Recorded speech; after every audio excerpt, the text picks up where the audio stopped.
Next we'll be talking about evasion and self-defense. Now it's hard to imagine what an economic collapse would look like worldwide, but if you look back at the LA riots during the 90s, and then imagine that on a national scale, you would barely begin to approximate what the world would look like after a collapse of the US dollar. During the collapse, there will be two kinds of threats. One from regular people who are just desperate, and the other from military-type forces supporting a New World Order agenda. Let's go over some items that will help you to defend against both. This is an Israeli gas mask. This will help to protect you against NBC threats. Keep in mind that we have a pandemic threat. Whether that's real or not, I don't know, but this could help protect you in case something like that should occur. Make sure you have a lot of extra filters for your gas mask. I would recommend getting the Israeli gas masks because the filters are more common. You're more likely to find them in a post-collapse scenario. Having some good camo makeup would be a good idea to help with evasion. Here's a good compact pair of binoculars. Make sure that they have good quality optics. You always want to keep an eye out. There's a chance that you may come up against someone who has thermal imaging. Thermal imaging picks up your body heat in contrast with your environment.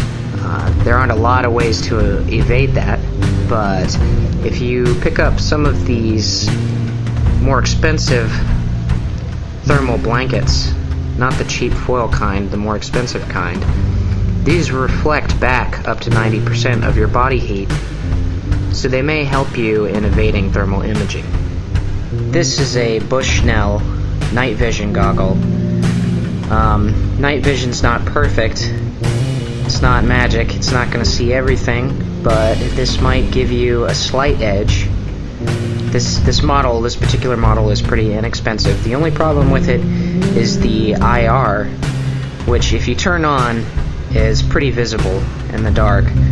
So you might not want to use that. You might just want to use the regular night vision. A good set of walkie-talkies is important. You're going to want to keep in contact with people in your group if you're working with a group. This particular set I've added earpiece microphone. This keeps the noise and static down so that no one can hear when you're talking. And the first item for self-defense that you're always going to want to have is a good knife. This particular model is a SOG Trident. It has a tanto blade and a flip action release. Tanto blades are good for combat because they're harder to break and they're easy to sharpen. Choosing a self-defense firearm is very important, and you should put a lot of thought into it before making an actual purchase. It's best to choose a weapon that fires a caliber widely used in the military, which would be the .223, .308, or in some militaries, the 7.62 by .39. When choosing your primary weapon, you should probably stay away from rifles that fire a pistol caliber, because these do not have effective range or stopping capability. As my primary weapon, I chose the Springfield M1A. This is the civilian version of the M14, which was designed on the M1 Garand. It's a semi-automatic in .308. It's very accurate at very long ranges, and it can also get 30-round clips,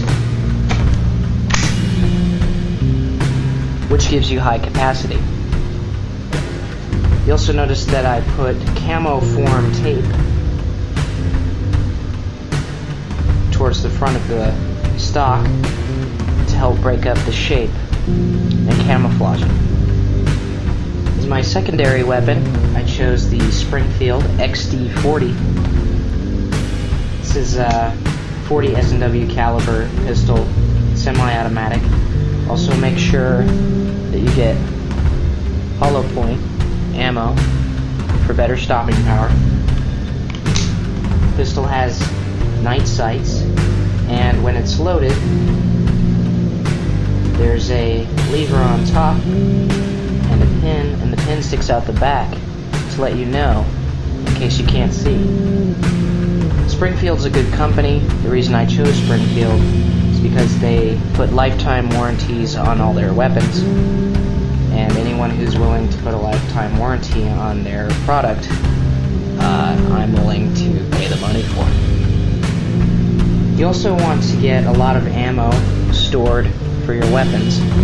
I recommend at least 1,000 rounds per weapon that you have in your home. Some people think you should have more, but if you have to leave the safety of your home and leave your stores behind, you're not going to want to spend hundreds and hundreds of dollars, if not thousands of dollars, on ammo that you're never going to get to use or that you'll have to abandon.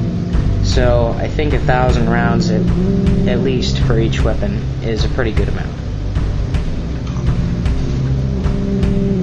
Okay, well, that was our first survival video. Thanks for watching. Come visit us at pt2of2.us, and hopefully we'll have more videos for you soon. Again, thank you for watching. Let's get the message to the receiver. Hope of an answer someday.